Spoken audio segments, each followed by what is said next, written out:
Welcome to Best Car Fixes. This is Toyota Camry 2015. Airbag light is on,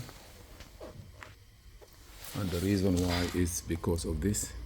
If you notice here, B1811, open in D, skip dual stage, second floor, second step circuit, open in D, and that is based on, let me go here, the driver clock spring. You need to change the clock spring. Any history,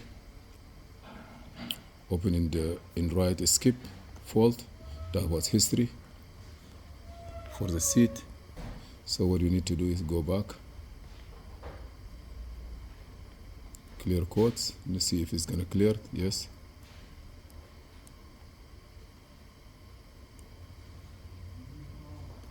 continue, code only, current code, no code. So we're gonna leave it like this, but we're gonna order the clock spring. See. Thank you for watching. Please subscribe, share, and like.